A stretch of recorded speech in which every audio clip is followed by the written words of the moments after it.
손에 힘이 있는 교회, 오늘 말씀의 제목입니다. 이 말씀의 제목은 내년도 2024년도 교회 표이기도 합니다.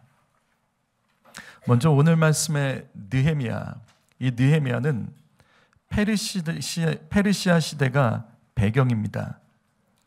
이스라엘이 페르시아 시대 때 바벨론에게 멸망당하여 포로로 끌려갔던 유대 백성들이 총 3차례에 걸쳐서 바벨론 포로에서 석방되어 고향으로 돌아오게 됩니다. 그 중에 느헤미야는 마지막 3차 포로 기한을 이끌었던 지도자였습니다.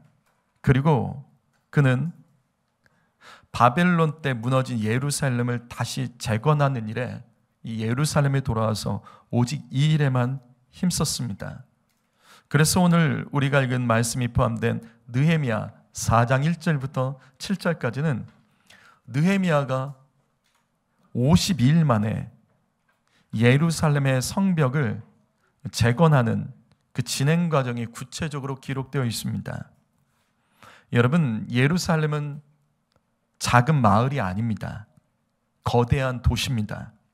그런데 느헤미야는 52일 만에, 그것도 1차와 2차 포로기한 때 지난 90여 년간 하지 못했던 거대한 예루살렘의 성벽 공사를 52일 만에 완성했습니다.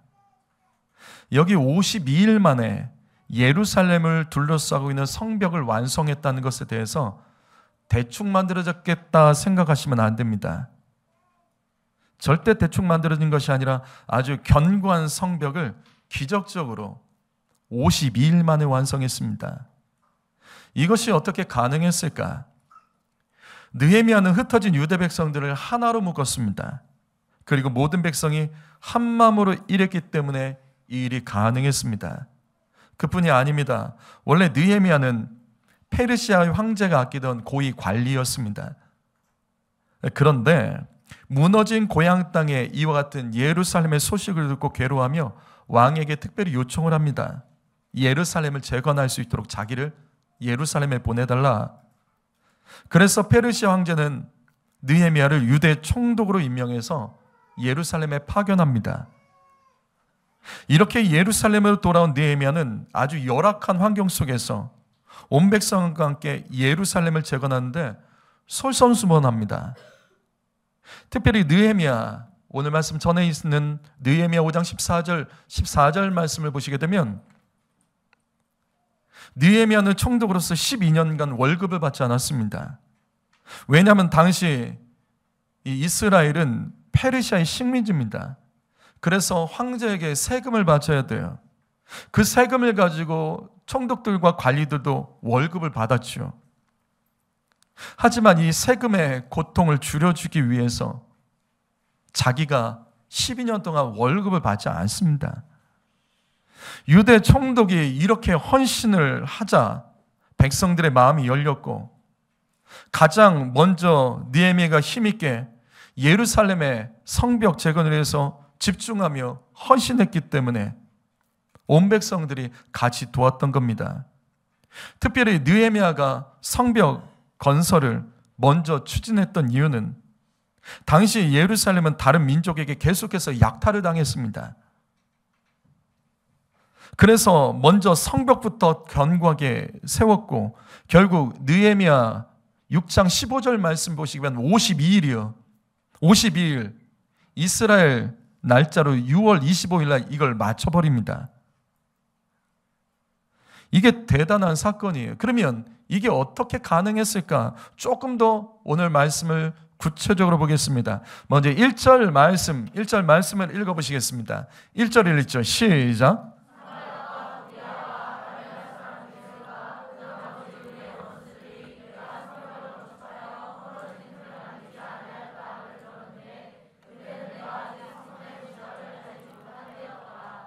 자, 산발락과 도비야, 그 다음에 아라비아 사람 게셈, 이들은 유대 백성들을 괴롭히고 예루살렘 재건을 계속해서 방해하며 약탈했던 사람들입니다.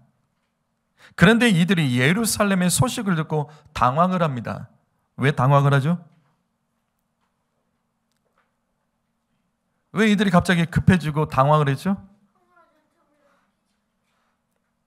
자, 느헤미야가 와서 예루살렘 성벽을 건축한다는 소식은 들었는데 이게 단 2달도 안 됐는데 벌써 성벽 공사가 90% 이상 마친 겁니다. 이제 문짝만 달면 끝나는 거예요. 너무나도 신속하게 진행되는 이 일 때문에 이 사람들이 당황을 한 거예요. 그중에 그동안 산발락 일당은 계속해서 이스라엘을 협박하고 괴롭히며 유대 백성들을 겁먹고 힘없이 무너지게 흩어지게 만들어서 항상 예루살렘을 자기 마음대로 침략하고 약탈할 수 있었습니다. 하지만 새로운 유대 총독 느헤미야는 먼저 자기가 월급도 받지 않고 헌신하며 흩어진 백성들을 묶어서 하나 되어 이 성벽 공사에 온 힘을 다하여 집중했기 때문에 앞에서 말씀드렸던 것처럼 지난 90여 년간, 즉 1차 바벨론 포로 귀환 때부터 2차 때까지도 하지 못했던 일, 지금까지 하지 못했던 일을 지금 2달도 안 돼서 거의 다 완성을 해버리는 겁니다. 그래서 산발락 일당은 예루살렘 재건이 바로 눈앞에 있는 이때 이것을 막기 위해서 그들이 결정한 것은 뭐냐면 느헤미야를 죽이자, 지도자를 죽이자, 이 계획을 세웠습니다. 그래서 2절 말씀을 보시게 되면 산발락은 당시 사마리아의 총독입니다. 이미 이때부터 사마리아와 유대 백성 사이에는 관계가 좋지 않았습니다. 그래서 산발락은 예루살렘 재건되는 것을 굉장히 싫어했고 계속해서 방해하는 데 앞장섰던 사람이에요. 사마리아 총독 산발락은 유대 총독 느헤미야에게 사람을 보냅니다. 그리고 오노평지, 여기 오노평지는 예루살렘과 사마리아에 있는 중간 지역에 있는 도시입니다. 느헤미야에게 거기서 만나자라고 사람을 보낸 겁니다. 하지만 느헤미야는 산발락이 자기를 죽이려는 계획을 알았기 때문에 그것을 바쁘다며 거절을 합니다. 그리고 4절 말씀을 보시게 되면 산발락은 4번이나 또 보내는 거예요. 그래서 느헤미야를 어떻게든 밖으로 불러내서 죽이려고 했습니다. 하지만 이때도 느헤미야는 예루살렘 성벽 공사가 바쁘다며 거절하며 계속해서 일을 합니다. 그리고 다시 5절 말씀 보시면 5번째로 또 종을 보내서 이번에는 봉하지 않은 편지를 느헤미야에게 전달합니다. 성도 여러분, 우리는 여기 악한 자 산발락의 모습을 통해서 우리는 오늘 말씀에서 첫 번째 하나님의 음성을 들어야 됩니다. 그 첫 번째, 선한 일은 포기하면 안 됩니다. 여러분, 산발락 보십시오. 그는 악을 행하기 위해서 참 끈질기게 포기하지 않았습니다. 산발락은 악한 뜻을 이루기 위해서 포기하지 않았다고요. 느헤미야가 자신의 뜻대로 움직여주지 않자 산발락은 낙심하거나 포기하지 않았습니다. 악한 일을 하기 위해서 산발락은 5번이나 계속해서 느헤미야에게 사람을 보냈습니다. 여러분, 바로 이겁니다. 마귀가 이와 같은 존재입니다. 여러분, 마귀는 부지런합니다. 그리고 마귀의 특징은 뭐냐면 거절당해도 실패해도 낙심하거나 상처받지 않습니다. 누가 자기를 거절해도 자기가 계획한 일이 실패해도 마귀는요 상처받지 않고 낙심하지 않습니다. 그래서 마태복음 4장을 보게 되면 마귀가 예수님을 3번 시험합니다. 이게 가능하다고 생각하세요? 어떻게 예수님을 시험을 하죠? 한 번도 아니라 3번이나. 마귀가 이런 존재입니다. 마귀는 거절당하는 것, 실패하는 것, 이걸 두려워하지 않습니다. 마귀는 한결같아요. 악한 자기의 사명을 감당하기에 포기하지 않습니다. 그래서 욥기 1장 7절과 2장 2절을 보시게 되면 이 똑같은 말씀이 2번 나옵니다. 먼저 욥기 1장에서는 마귀가 하나님 앞에 나와서 하나님께 욥을 시험하도록 허락받습니다. 그리고서 욥을 넘어뜨리려고 하지만 욥이 안 넘어지는 거예요. 그래서 욥기 2장에 가면 또 이 말씀이 또 나와요. 그리고 다시 하나님께 허락받아서 더 강하게 욥을 시험합니다. 성도 여러분, 마귀는 부지런합니다. 예수 믿는 사람이 부지런하지 못하면 그것은 마귀보다 못한 인간이에요. 마귀는 한결같습니다. 한 영혼이라도 지옥에 끌고 가려고, 그러다가 계획이 실패하고, 그러다가 거절당해도 마귀는요, 상처받지 않고요, 시험에 들지 않습니다. 포기하지 않습니다. 바로 이겁니다. 갈라디아서 6장 9절 말씀 힘있게 읽어보시죠. 읽습니다. 시작.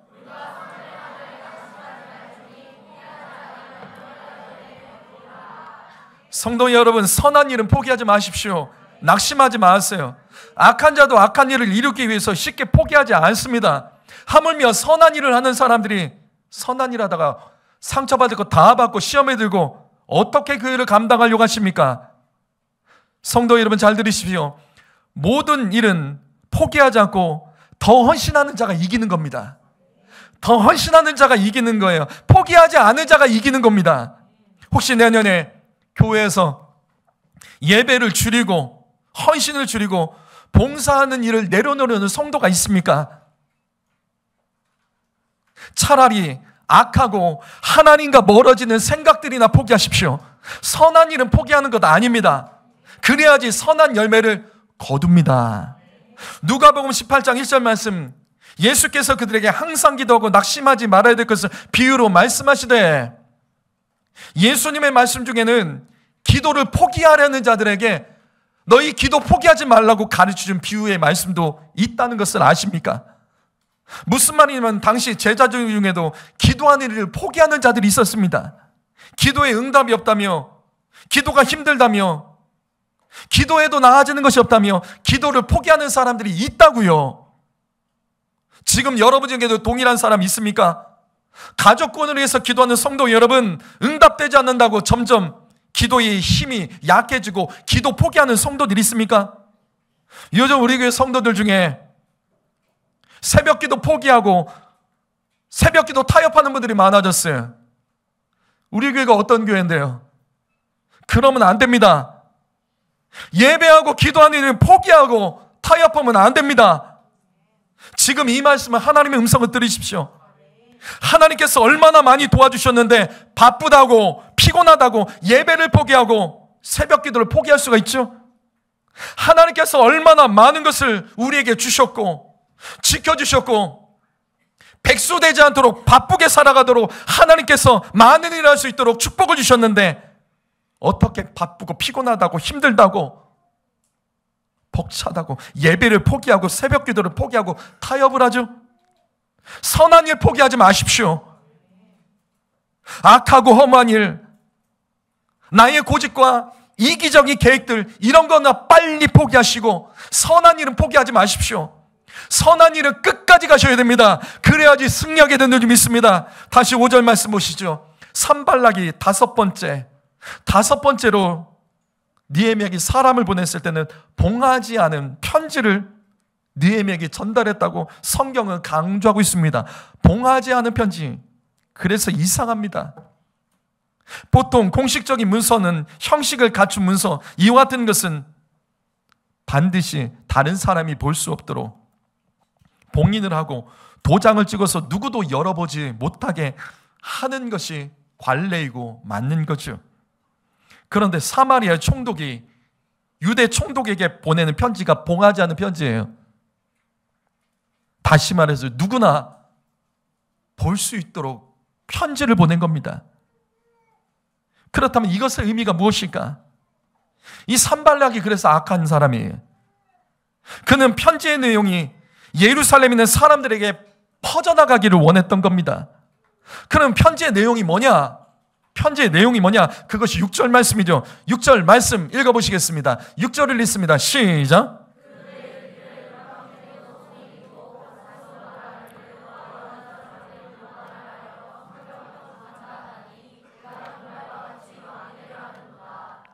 여기 이 말씀에 가스무라는 사람이 나오죠.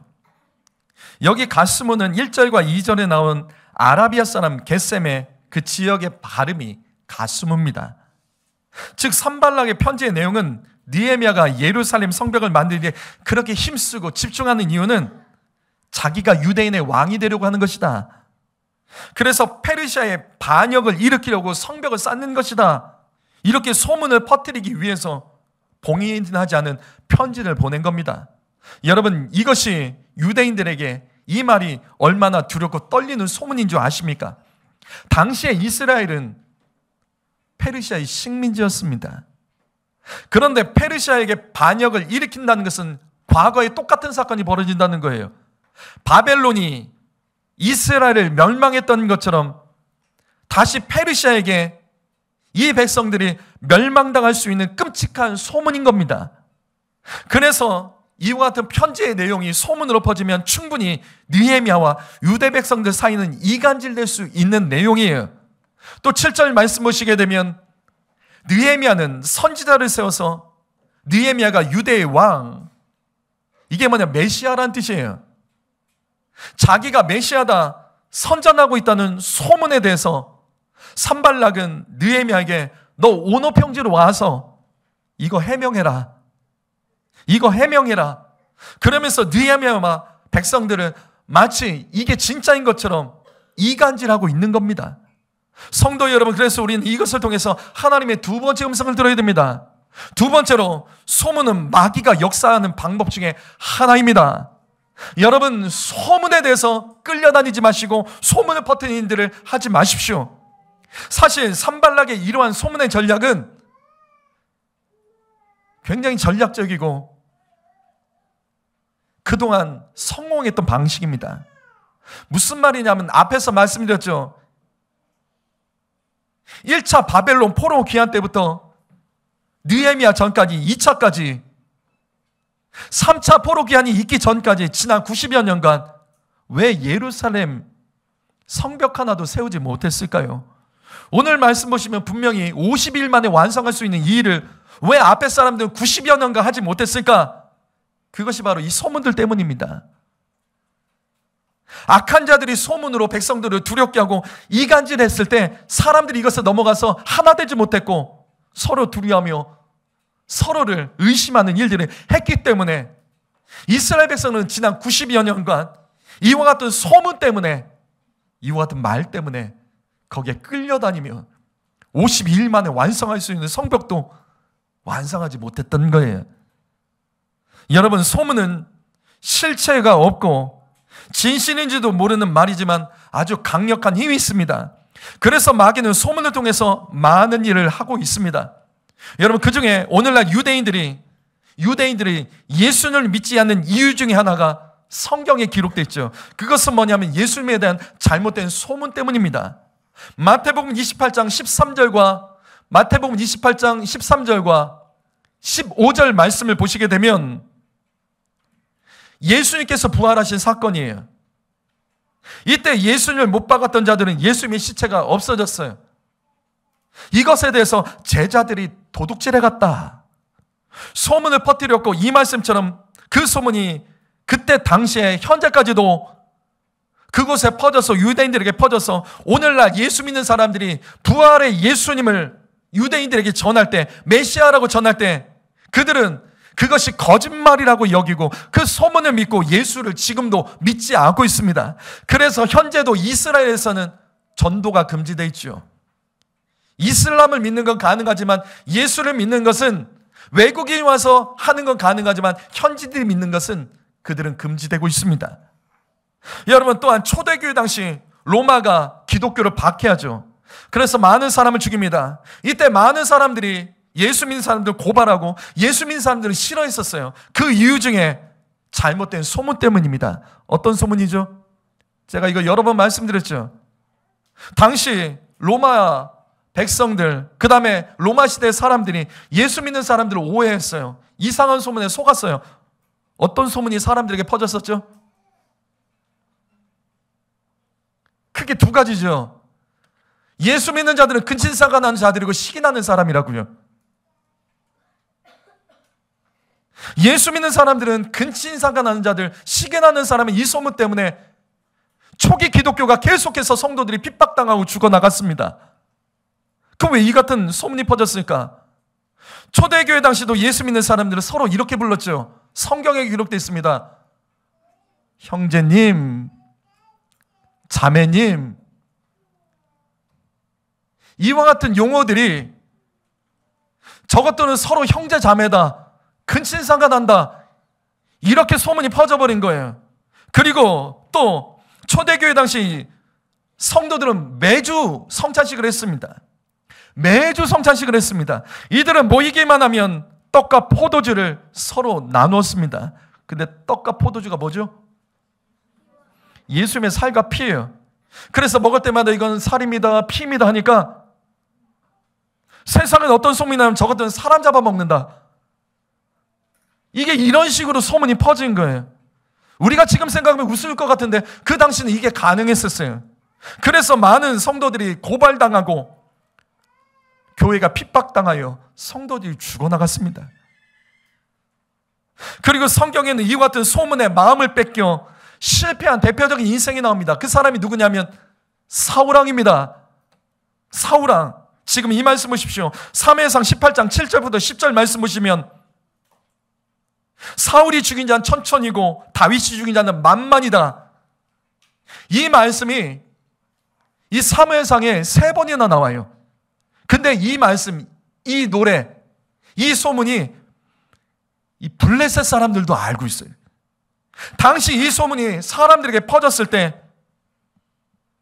사울왕은 이 소문 때문에 지금 이 말씀처럼 결국 악령에게 마음을 뺏겼고 평생토록 하나님을 주목한 것이 아니라 이 말씀처럼 다윗을 주목합니다. 그리고 다윗을 죽이겠다며 미친 사람처럼 평생 다윗을 쫓아다니다가 망한 인생이 사울왕입니다. 사람들의 입에서 나온 이 소문 때문에. 성도 여러분, 그래서 우리는 소문을 조심해야 됩니다. 소문을 퍼뜨린 자가 되면 안 됩니다. 또한 소문이 퍼져도 그것을 끌려다니지 마세요. 사람들은 그렇게 말할 수 있어요. 사람들은 누구나 그렇게 말할 수 있어요. 우리도 그렇게 말할 수 있습니다. 그러나 내가 건강하면 괜찮다고요. 성도 여러분, 그래서 우리는 회개해야 됩니다. 우리가 하나님의 말씀에 대해서는 아무리 들어도 반응도 하지 않고 무감각하고 빨리 잊어버리면서도 신기하게도 우리들은 나에 대해서, 내 가정에 대해서 어떤 소문이나 어떤 말을 들으면 너무나도 쉽게 예민해지고 잊어버리지도 않아요. 그런 건 잊어버리지도 않아요. 그리고 적극적으로 반응해요. 다시요. 하나님의 말씀은 우리가 아무리 들어도 반응도 없고 무감각하고 빨리 잊어버리면서도 신기하게 우리들은 나와 내 가정에 대한 소문이나 어떤 말들을 들으면 너무 쉽게 예민해지고 잊지도 않고 적극적으로 반응합니다. 기억하십시오. 그것이 마귀가 원하는 것이고 사울왕의 모습입니다.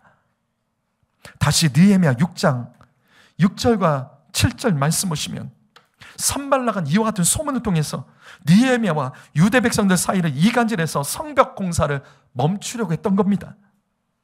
또 느헤미야가 이와 같은 말 때문에 억울해하며 흥분하며 산발락을 만나러 나올 때 느헤미야를 죽이려고 했던 거예요. 하지만 느헤미야는 악한 자의 계획대로 움직이지 않았습니다. 느헤미야는 소문을 따라다니지 않았습니다. 느헤미야는 소문의 영향을 받지 않았습니다. 왜냐하면 느헤미야는 기도하는 사람이었기 때문입니다. 느헤미야 6장 9절 말씀 읽어보시겠습니다. 느헤미야 6장 9절 말씀 읽습니다. 시작.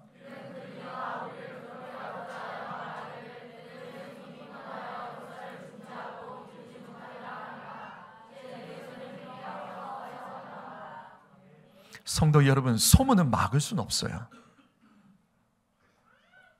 소문은 그냥 퍼져나갈 수 있습니다. 나에 대한 것도, 내 가족에 대한 것도. 그런 거 막으려고, 그런 거 염려하며 살지 마십시오. 느헤미야는 산발락의 말과 소문으로 자신과 유대 백성들 사이가 위축되고 이간질되는 것을, 이것의 의미를 알았어요. 유대 백성들이 이간질 당하고 위축되면 결국 손에 힘이 빠져서 예루살렘 재건하는 공사가 중단된다는 것을 알았기 때문에 느헤미야는 이것을 깨트리기 위해서 하나님께 기도를 합니다. 하나님, 이제 내 손에 힘 있게 하옵소서. 느헤미야는 사람의 말 때문에, 누군가의 말 때문에 내 손에 힘이 빠지지 않게 해달라고 기도했습니다. 사랑하는 성도 여러분, 바로 이겁니다. 우리는 이 말씀에서 세 번째 하나님의 음성을 들어야 됩니다. 그것은 성도는 손이 피곤하지 않고 힘이 있기를 날마다 기도하셔야 됩니다. 성도 여러분, 느헤미야 백성들이, 유대 백성들, 이 유대 백성들이 단 52일 만에 예루살렘 성벽을 건축할 수 있었던 이유는 바로 이겁니다. 손에 힘이 있었기 때문이에요.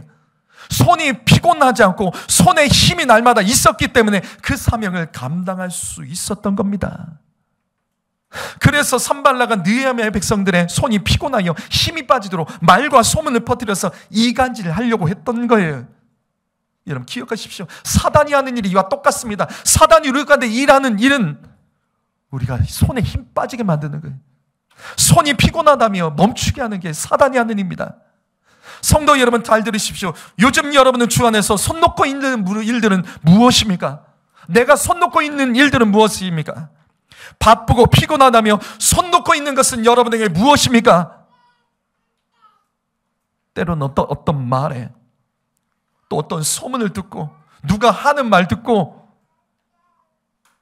손이 피곤해졌다고, 손이 힘이 빠졌다고 손 놓고 있는 일들은 무엇입니까? 여러분 다시 반복합니다. 단 50일 만에 예루살렘 성벽을 건축할 수 있었던 이유는 손에 힘이 빠지지 않았기 때문에 그런 거예요. 손에 힘이 있었기 때문에 그런 거예요. 하나님께서는 손에 힘 있는 자를 통하여 일하시는 하나님이십니다. 요즘 여러분의 손은 어떻습니까? 손이 피곤하고 힘이 빠져서 맡겨진 사명, 직분, 손 놓고 계신 성도 있습니까? 하나님을 간절히 붙들지 않으면 안 될 기도의 제목을 가지고도 손이 피곤하다며, 손에 힘이 없다며 기도의 손을 놓고 살아가는 성도들이 있습니까? 기도의 줄을 붙잡아야 될 그 손, 말씀을 붙잡아야 될 그 손, 교회 안에서 믿음의 동역자들과 함께 손잡고 일해야 되는데 늘 자기 문제, 우울하고 외롭다고 뭔가 계속해서 불평하며 낙심하고 믿음이 쉽게 흔들려서 손 놓고 살아가는 성도들이 있습니까? 여러분 다 잘 들으십시오. 도대체 나의 손을 피곤하게 하고 힘 빠지게 만들고 붙들어야 할 것을 붙들지 말 못하게 만드는 우리의 인생에 내가 들으면 힘 빠지는 말들, 소문들, 어떤 상황만 되면 손에 힘이 빠지게 만드는 그 일들은 여러분 무엇입니까? 그렇다면 오늘 말씀 놓치지 마세요. 기도하세요. 그래서 기도하셔야 되는 거예요. 손에 힘이 없다면, 내가 해야 될 일을 손 놓고 있다면 그냥 기도해야지 해결되는 문제입니다. 새벽 기도하십시오. 화요 열방기도에 2시간 기도하면서 기도를 훈련하십시오. 우리는 금요 심야 기도에 3시간을 기도합니다. 3시간 기도에 동참하십시오. 기도하지 않으면 힘 빠지는 겁니다. 기도하지 않으면 손에 힘이 없는 겁니다. 바쁜 손도, 피곤한 손도, 낙심하는 손도, 염려하는 손도 기도하면 하나님께서 그 손을 잡아주시고 힘있게 인도하여 주심을 믿습니다. 시편 136편 12절 말씀 읽어보시죠. 있습니다. 시작.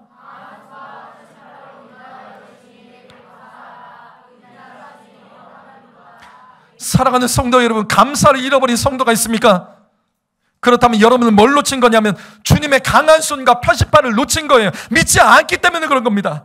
주님의 강한 손과 표시판을 믿는 사람들은 감사합니다.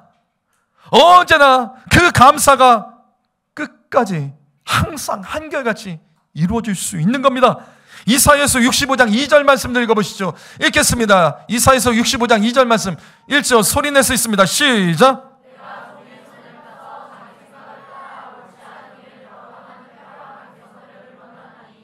하나님께서는 우리가 언제나 바른 길을 가도록, 또 우리가 잘못되는 길을 가도 주님은 우리가 올바른 길을 가도록 종일토록 손을 펴서 우리를 붙잡아 주시고 불러주시는 하나님 것을 믿습니다. 주님이 나 혼자 주셨다고 생각하지 마세요. 외롭다고요? 뭐가 외로운데요? 임마누엘 하나님을 믿지 않기 때문에 그런 거죠. 날마다 종일토록 우리 향하여 손을 펴고 계시는 그 손을 붙잡지 않기 때문에 외로운 거죠. 인생은 외로워서 외로운 게 아니에요. 내가 주님과 멀어져서 외로운 겁니다. 여러분, 이제부터는 우리의 기도의 제목 가운데 손에 힘이 있도록 기도하십시오. 우리의 손은 가족들을 구원해야 될 손이지 않습니까? 우리의 손은 내 자녀들 하나님께로 인도해야 될 손이지 않겠습니까? 우리의 손은 마지막 때 교회를 세워야 될 손, 이 민족과 열방을 구원해야 될 이 손이 자꾸 힘없다는 사람들, 교회에서도 힘 빠져 있는 사람들, 그냥 가서 말하세요. 너 기도해야 된다고요. 내 자녀들이, 우리 성도들이, 내 가족들이 힘없어 할 때 꼭 외치세요. 기도해야지 힘 있는 거다. 기도하는 사람이 어떻게 힘이 없습니까? 기도하는데 어떻게 손에 힘이 약해집니까? 사랑하는 성도들, 우리의 손은 자녀들과 다음 세대들을 구원할 손이고, 우리의 손은 이 땅의 기업을 이루고 재정으로 주의하고 물질로 봉사해야 될 축복된 손인 것을 믿으시기 바랍니다. 여러분, 우리의 손에 힘이 있어야지 손대는 것마다 복이 있는 이거예요. 우리의 손에 힘이 있어야지 내가 손대는 일마다 복이 있는 겁니다. 손에 힘이 없으니까 손대는 것마다 이상해지죠. 찬송가 86장 내가 늘 의지하는 예수 2절 가사를 기억하십시오. 주의 손 의지하고 살 때 나를 해할 자가 없도다. 내 손의 힘으로 하는 게 아니에요. 주님의 손의 힘으로 하는 거예요. 손에 힘이 있으려면 기도해야 됩니다. 주님의 강한 손이 나의 손이 되기를 원한다면 다른 게 아니에요. 기도해야 돼요. 얼마나 기도하십니까? 기도 안 하고 힘없다고 하지 마세요. 그 정도 기도하고 힘 있으려고 하지도 마십시오. 2023년도 손에 힘이 있는 교회가 되도록 우리 기도합시다. 손에 힘이 있으면 손대는 것마다 거룩해지고, 손대는 것마다 온전해지고, 손대는 것마다 구원받고, 손대는 것마다 복으로 바뀌어지는 역사가 일어나게 될 것을 믿습니다. 귀 있는 자는 성령이 교회들에게 주시는 음성을 들으십시오. 기도하겠습니다.